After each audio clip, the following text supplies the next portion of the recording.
these mice.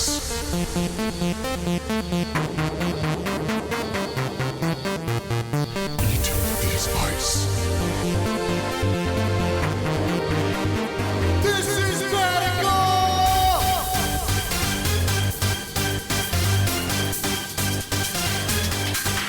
Scrap.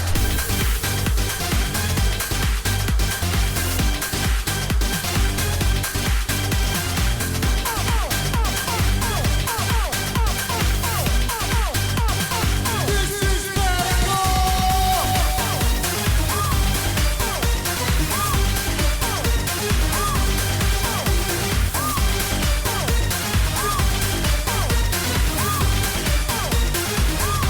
Bodacious, Bass Casio, Vinny Sex, Karate Australian, Tiffany Fitness, Hand Boot, Foot Glove, Timothy Chalamet.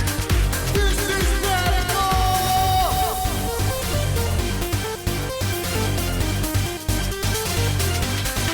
Sweet.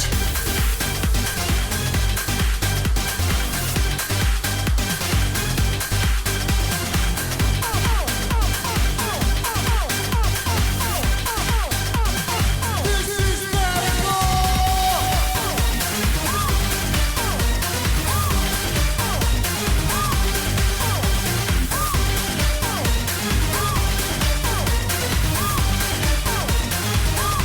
Acceptable.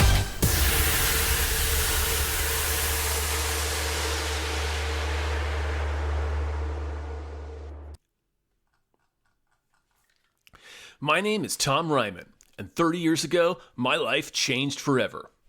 That's when Badical, the revolutionary fighting game, made its debut in arcades across America.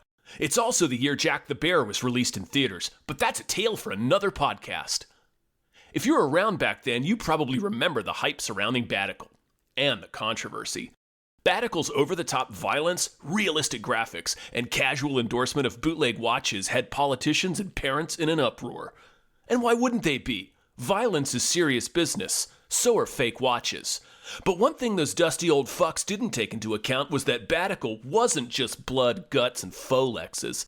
It set the world on fire with its revolutionary graphics, which turned live actors into digitized characters battling it out across impossible landscapes on a video screen.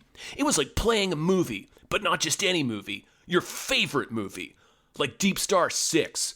Or Jack the Bear. The gameplay was as tight as a drum, or a drum's strategically dehydrated bicep. The special moves were exciting and huge. The story was mysterious and compelling, drawing players into a dark fantasy world that felt adult and forbidden. In other words, it was the coolest video game ever made. Badical has been called many things: groundbreaking, classic, gratuitous, criminal, influential, dangerous, Badical. But subtle is nowhere on that list. Its smash-mouth, take-no-prisoners attitude was too extreme for all but the most intense 9-year-olds. Badical was an instant mega-hit. If you were a kid in 1993, I don't have to tell you. Lines of people waiting to test their might stretched out of every mall arcade, clear down to the Orange Julius stand. Badical dominated the cover of every single video game magazine: Electronic Playtime Quarterly, Game Bro, Game Witness, The Beat Boop, Fax Machines Weekly, Grandma Bought Me the Wrong Shit Again, Hustler. And despite Nintendo's family-friendly image, and the fact that Badical wasn't available on any Nintendo console, a 2-page centerfold of Badical's most gruesome finishing moves ran in 17 consecutive issues of Nintendo Power until a federal injunction forced them to stop. The game was a bona fide phenomenon, like the Beatles of video games. No, wait. That's not accurate. The Beatles were the Badical of music. Any arcades that couldn't afford more than 2 Badical machines were burned to the ground. Mini golf courses across the country tore out their giraffes and gorillas and replaced them with rows of Badical machines. And every single kid I knew would beat you with a sock of rocks to get their hands on a piece of official Badical merchandise. We're talking t-shirts, comic books, sticker albums, ball caps, temporary tattoos, a breakfast cereal with 10 times the mouth violence of Captain Crunch. I think there was actually glass in it. Some kids lost teeth. But that's the only cereal extreme enough to be Badical. And of course, that legendary theme song. I know that theme song by heart. My parents know that theme song by heart. Al Roker lip-synced the theme song in its entirety on Good Morning America. If you're a millennial or Gen Zer, you may not understand, but back then, Badical was everywhere. Of course, sequels soon followed, along with a trilogy of big-screen movies, a live show, a syndicated TV series, a Saturday morning cartoon, and some recently unsealed indictments.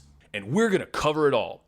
But for the inaugural season of this podcast, celebrating the 30th anniversary of the franchise's birth, we thought nothing would be more appropriate than to focus on that landmark original game when a handful of Midwestern programmers on the verge of losing their jobs were struck with the spark of inspiration that only the fingers of desperation can tickle out. We've tracked down several of the key figures behind the original Badical and convinced them to share their memories of what went down in that dingy Chicago studio so many years ago, including their reaction to the game's success and their sudden status as industry celebrities, and how they weathered the controversy and backlash that followed. Plus some other fun surprises that I won't spoil.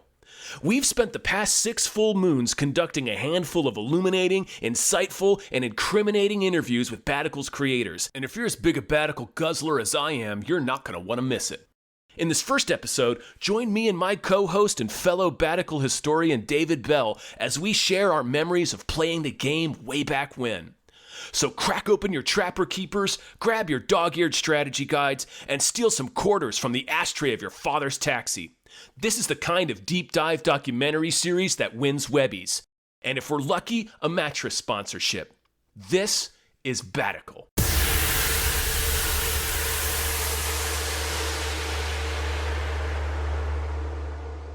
Dave! Yo, I'm so glad you're doing this. It's just weird that, like, Badical hasn't really been talked about that much. Like, there's not really that much podcasts about it. I don't know if we took it for granted or what. I don't know. It feels like it's about time, you know?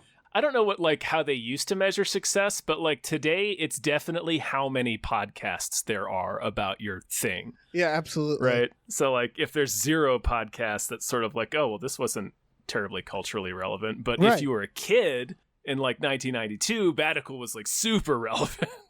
Right. I mean, I feel like it's still relevant now. How many have they made at this point? Oh, Jesus. 14, I want to say? It's in the teens, definitely. It's got that FIFA energy where you just sort of expect one every year or so.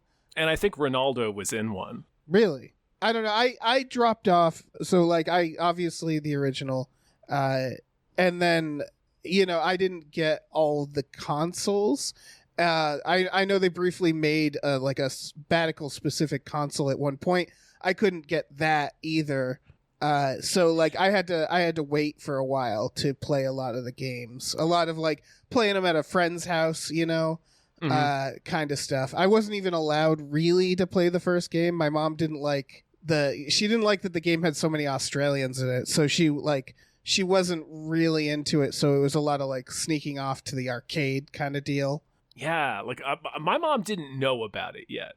She didn't know about Badical until Badical 2, which that's next season, listeners, so don't worry about that. They did a brief, was it Dateline? They did something about the are there too many Australians in video games? And they talked about Badical, and my mom saw that special, and it became the thing, It was that weird like a satanic panic briefly. Yeah, it was that and the Rocko's Modern Life SNES game. Right.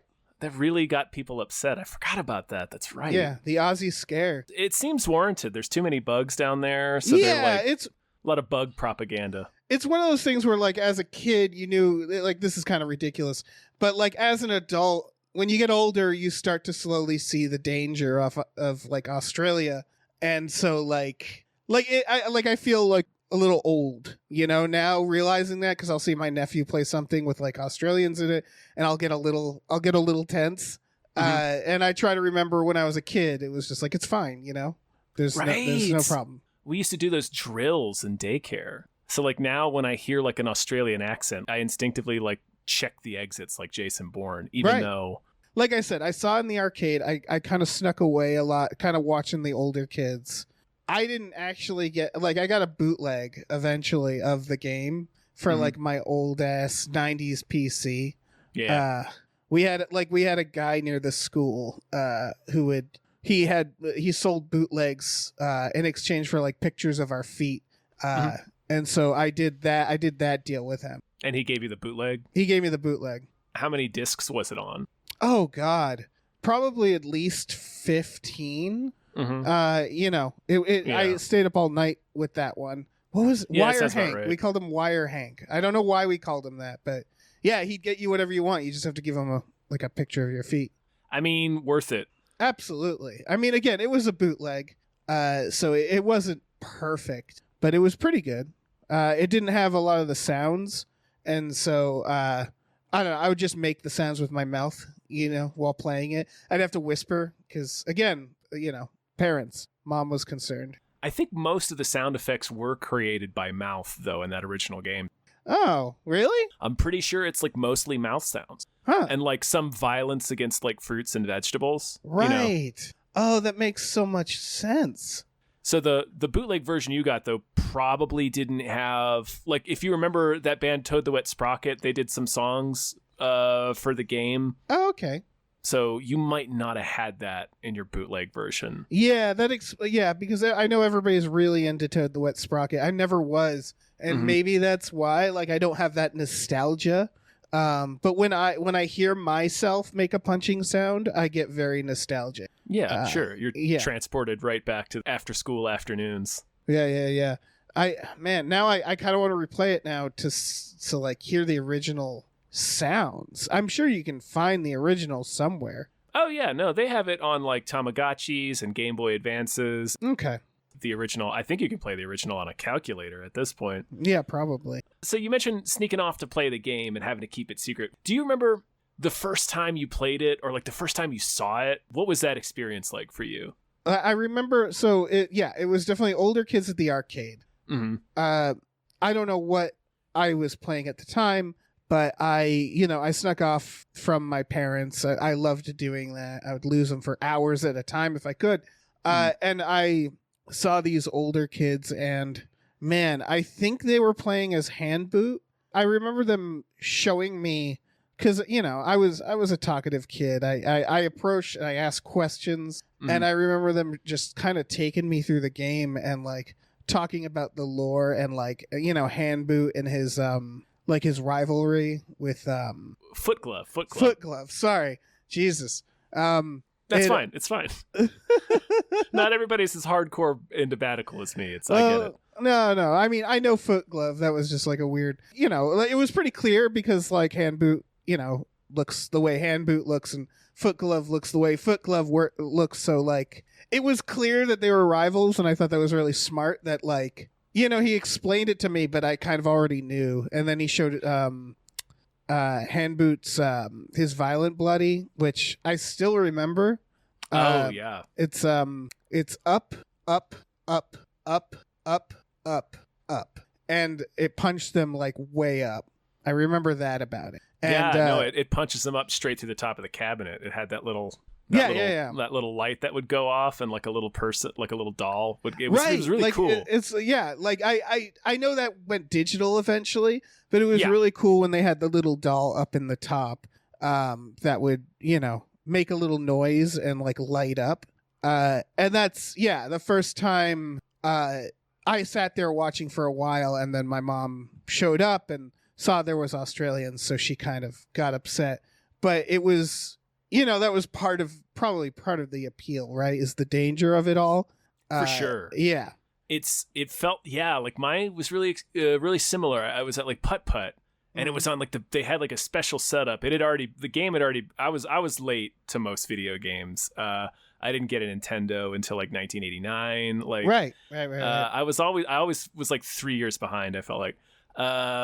So when I finally saw Badical for the first time, it had already been out for a little while, and the Putt Putt near my house had it on like the biggest screen they had. Ooh.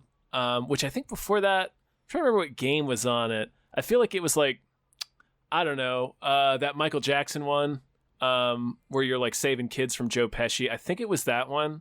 But anyway, I'll do that podcast next year. Yeah. Yeah. Uh, Yeah, that's a whole series in itself. Anyway, sorry. but yeah, it was same sort of thing. I was watching this older kid just sort of blast through opponent after opponent as hand boot. And then the first time I saw that Violent Bloody, I like almost didn't, like, as I was leaving the arcade, like I almost didn't believe I had seen it. You know what I mean? Because like video games, at least the ones I was playing around that time, just didn't have that kind of violence in it, and like the graphics where they had like all these digitized people, so it looked like real actors. It was like the craziest thing I'd ever seen. It looked like playing a movie, and I didn't sleep for like 3 days. I would just lay in my bed thinking about the game. Of course. So it was hand boot as well. Like, I think that's interesting because, yeah, when I finally got it on PC, I played as hand boot, and all the kids kind of wanted to be hand boot. Yeah. I think it's because it was one of the easiest ones to dress up as. You just, you take off your shoes, you put them on your hands. But like, that's definitely... His moves are pretty easy too. Yeah, that's true. That's true. He wasn't a cheap character, I wouldn't say. Like, it was just... I think he just had the most... He was the coolest. He looked the coolest, Yeah. And so that checks out. Did you play it on console? When did you play it at home? The first version I got was the Game Boy version, Oh. which really it had to strip so much of it down, so it was really just a title screen. There's only 2 buttons on a Game Boy, and there's like Right. 16 buttons on a Badical machine, so they had no business putting the game on Game Yeah. Boy. So I could start it up and look at the menu, and I'd hit a button and it would show me the end credits, and that was basically a lot of the home versions of Badical at the time. So you didn't really get the Badical experience unless you had like a cool ass arcade next to your house. I wonder if that was like part of the plan, because the PC version, like, okay, so you have a bunch of keys on your keyboard, but the way they did it is like to punch, you'd have to mash one side of the keyboard, and to kick, you'd mash the other side. And so they almost reduced it to like a 3 or 4 button system, even though you had a whole keyboard. I mean, it kind of made it more interactive, It was almost like I seem to remember you had to like write the word punch for them to punch. Yeah, I think that was one of the characters. I mainly played his handbook. Mainly. I was really into Vinny Sex because he had those Jose Canseco sunglasses and he just looked cool. Oh, yeah. And his name is Vinny Sex. You try Vinny Sex at least once. I always like beating him up a little bit, I made up like little stories about the character sometimes because I wasn't that into the lore. That's all I did. So like Vinny Sex was the guy who hit me with his car when I was riding my bike. So like I was constantly, hitting him back, getting that back. It was very satisfying because that guy also had those glasses and he also wasn't wearing a shirt at the time. Mm-hmm. So it just made sense.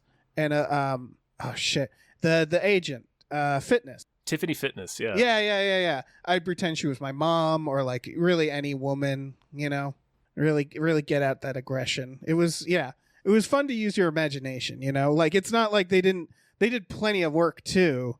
Right, but there's just something about those characters, right? That's just like, even though like at the time, you listeners understand, like it was very hard to like get the story of your game across in an arcade game. Like obviously there were comic books and cartoons and movies and stuff that came out like in the wake of all this that really elaborated on the story. But like when you're just playing for 30 or 40 second rounds at a time in the arcade, you don't really know what the story is. So you just end up making it up in your head. And the fact that Badical had like such cool characters that just like, immediately grabbed you, like your imagination. Like, oh, you see Hamboot. It's just, and he's got boots on his hands. You're like, what's his life about? And then you sit there bashing people up through the top of the arcade cabinet, just thinking about what his life is. And then you end up writing this whole story for this character. The lore, if I remember, the arcade just gave you like, it would just give you a mailing address on the screen. And if you mailed them like a certain amount of money, they would send you these pamphlets that had the lore, if I remember that correctly. They were all handwritten too. Yeah, that was really cool. Yeah, it had like a cool personal touch. Right. I always wondered like how many people did they hire to do that? Of course, this is like, the 90s before the internet. A lot of things were handwritten back then. I remember like sometimes the newspaper was handwritten. Yeah, I remember that. Yeah, because you got to get the news out so fast. So it's like you don't have time to print it necessarily. If something big happens, they'll write stuff in the margins, like extra things. Mm-hmm. Yeah, a lot of staples in newspapers back Mm-hmm. then. Yeah. You had to staple new notes to it. It's wild because I feel like people who are, kids are still into Badical, I'm sure, because they've Yeah. made so many. So I'm sure they're listening to this and they're probably like, what are you even talking about? That sounds made up. Why would they handwrite, the newspaper? But that's how it was done. It's like how, the floppy disk is still the save icon. It's these little things that seem outrageous now, but at the time we just accepted it. When was the movie? The first movie was 1995. Wow, it was that fast, huh? I thought it was really neat that in the movie the characters would say the direction of their finishers, They would shout it. of the Violent Bloodies, yeah, as they're doing it. So it just makes some memorable quotes, like Hand Boot when he's Foot Glove is beating the crap out of him, of course, and then Hand Boot gets, the jump on him in the last minute and like looks at him and just starts going up, up, up, up, up, and what's coming. And he, sure enough, there he goes, up. So like, I don't know. I always remember that because the crowd cheered, of course, like at the first up. I obviously I had to sneak into the movie. No one was going to buy me a ticket, not with all those Australians in it. But we and a bunch of friends snuck in. So like kind of the memory itself is like, I think a lot of my enjoyment of Badical has to do with the taboo of it all, of like having to kind of sneak it around. Yeah, 100%. It felt like adult and like forbidden, like we weren't supposed to play it. Yeah. I'd get in bed, the lights would go off, I'd open my window, and I'd go real limp and I'd just let myself fall. And I usually never got hurt. No, you just sort of pour out of the window like water. No, I know that move. Yeah. But the computer was downstairs, so that's the only way to do it. And then I'd either get through a window. Sometimes, like if the door, if everything's locked, I'd have to ring the doorbell and wait for them to like open the door, and then like try to sneak by. And then I just play all night. And then I would run upstairs at the last minute and pretend to be asleep. And I did it for so long that it just became sleep for you. Yeah, in a lot of ways it did, which like psychologically that was wonderful. Physically it didn't quite work out, and I had to be hospitalized for a little bit, but it was worth it. Oh yeah, I mean I was held back a year because of Badical. Yeah. I faked lupus. Oh, cool. For an entire semester of school just so I could stay home and play the game. Yeah, but that's creative, lupus. I never thought about that. I stopped going to baseball practice. I would skip meals and just nourish myself on Badical. And it actually worked. Oh, really? My body learned to convert Badical, the rays from the television, to transform it into nourishment. Okay. I always wondered because like the arcade game, I never so in the arcade I never beat it. I never did. But I know that when you do, they give you a little chewable pellet that comes out the coin slot, and people who've eaten that pellet said that it changed their life. Well, if you remember, one of the people who ate those pellets was Senator John Kerry.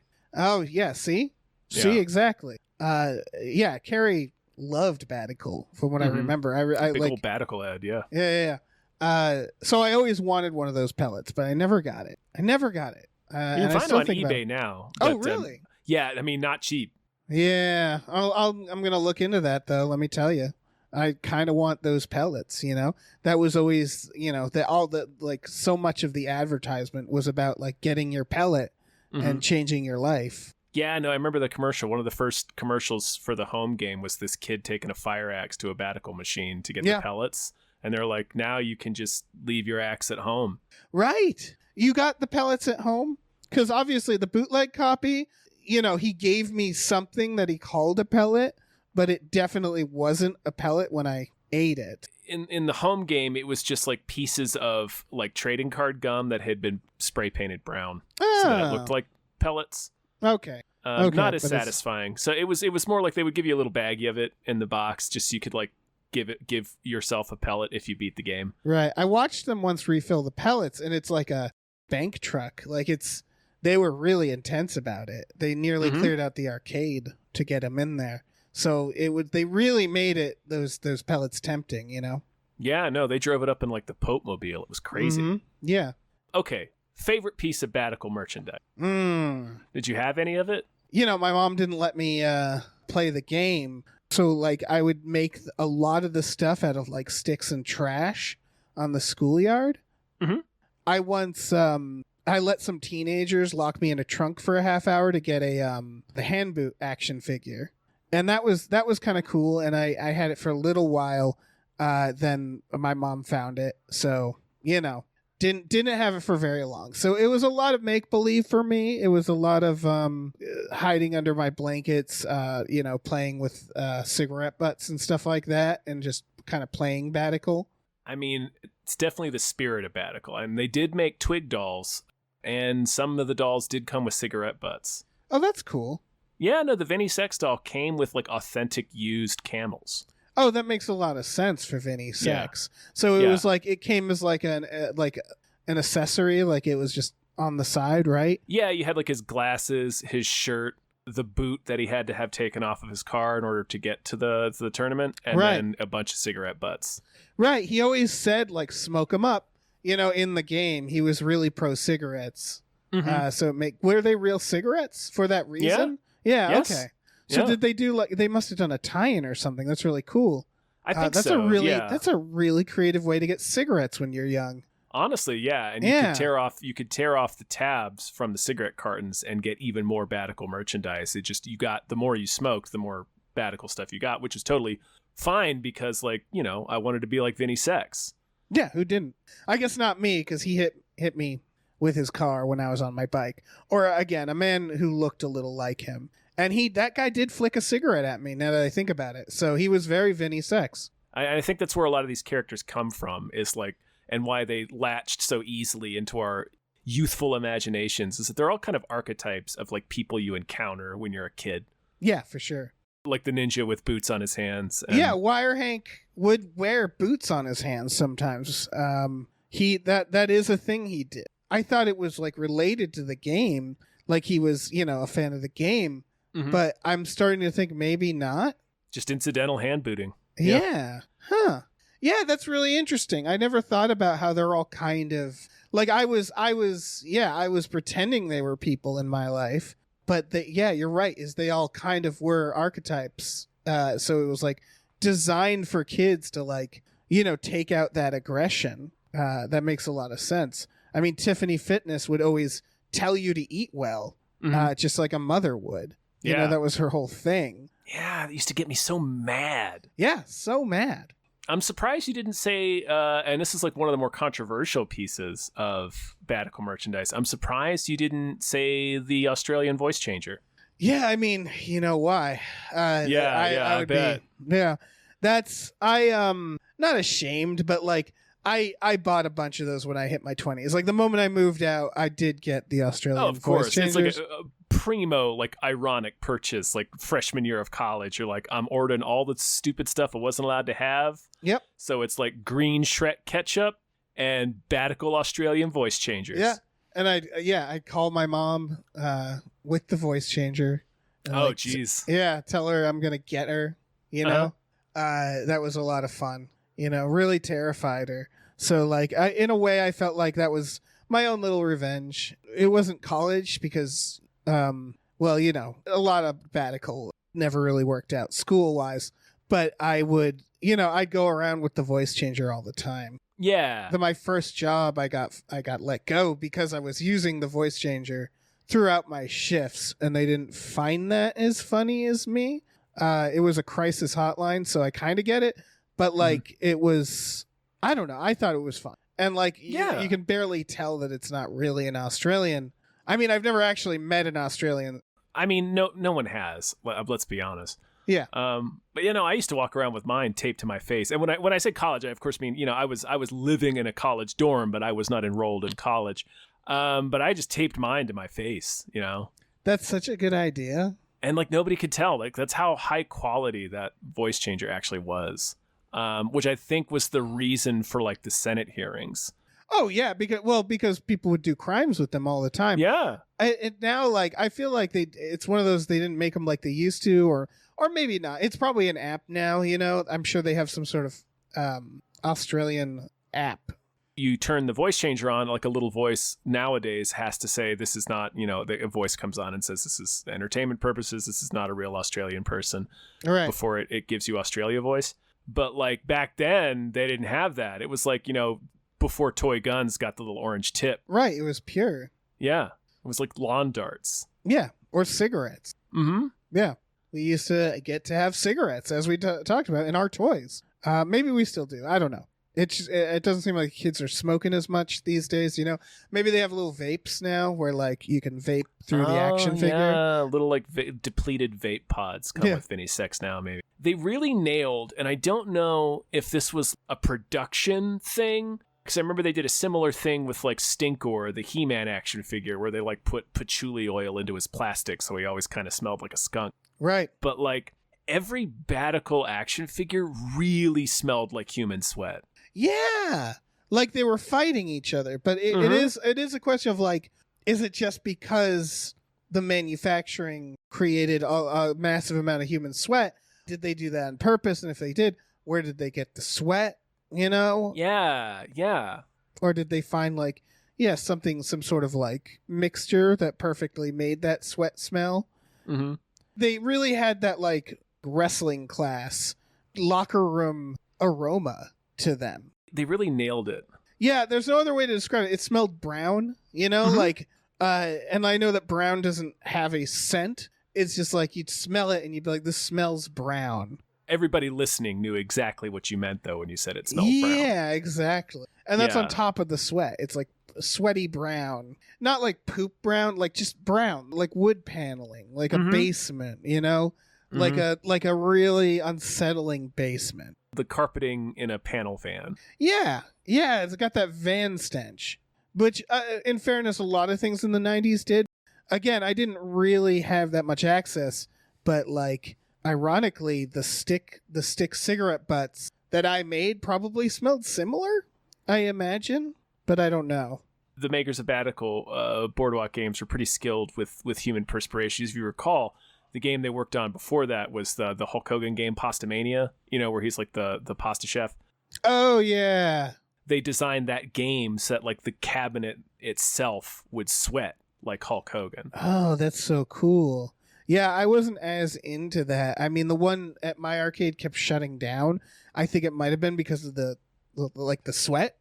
Yeah, a bunch of kids got electrocuted. It was a whole thing. Mm-hmm. But it was a good idea. So it's cool to see how they, like, folded it into their next game. Right.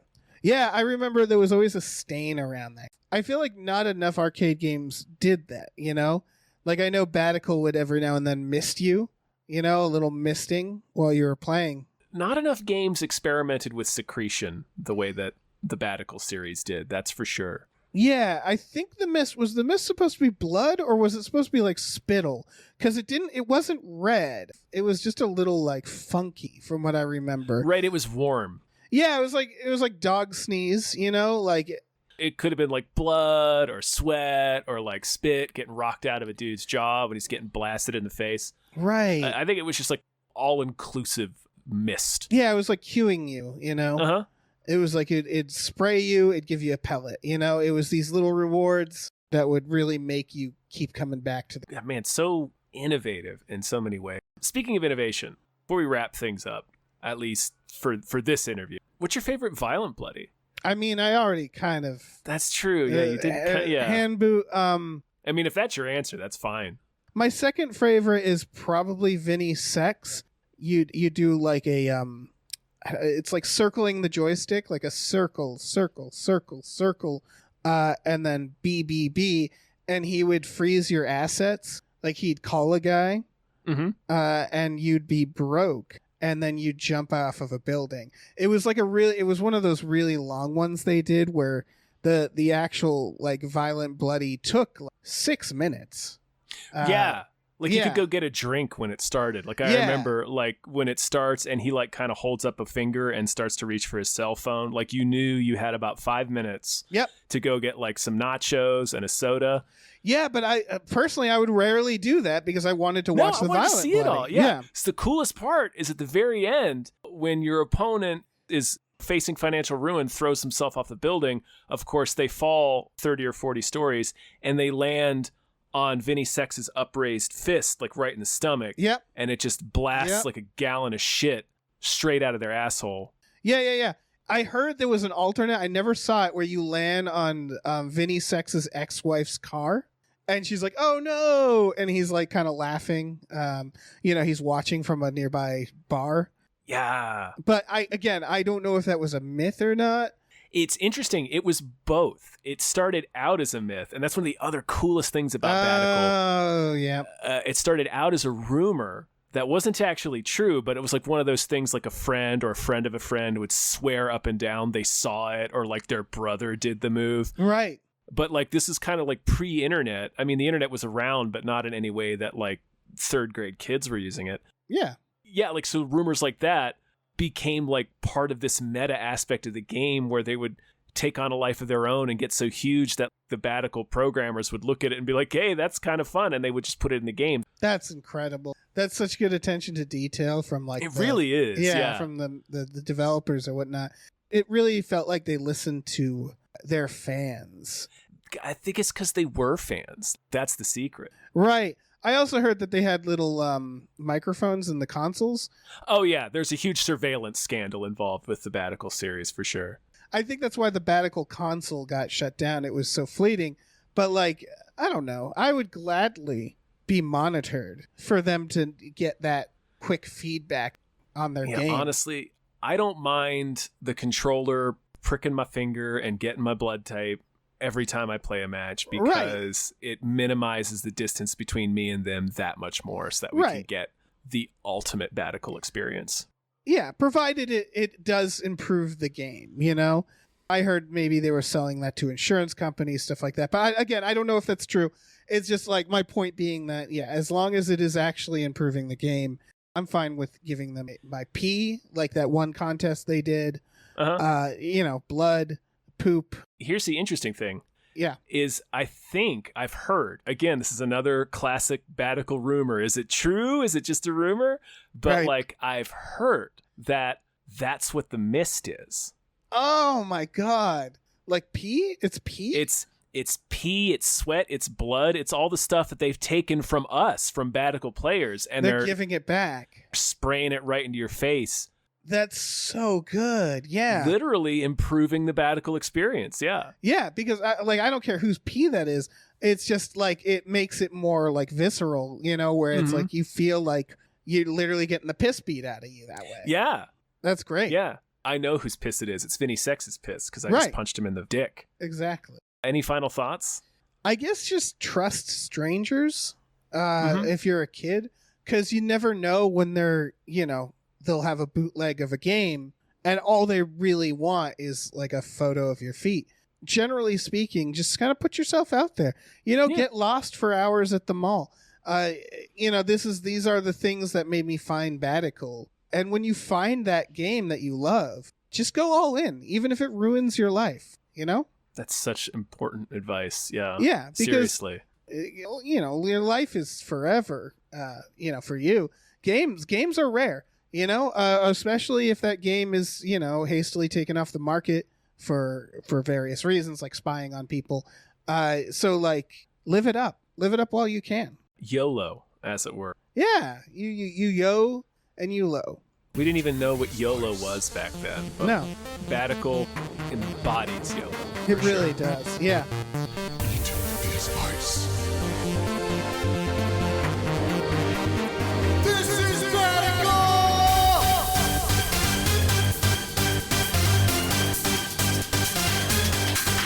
Scrap.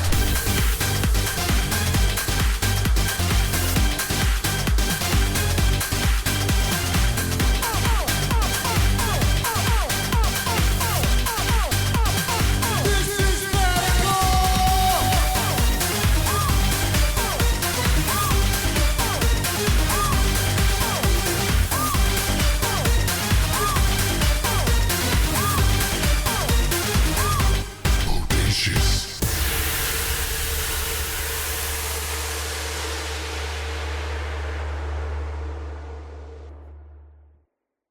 Hey, you! This is a production of Gamefully Unemployed. Check out patreon.com/gamefullyunemployed or gamefullyunemployed.com.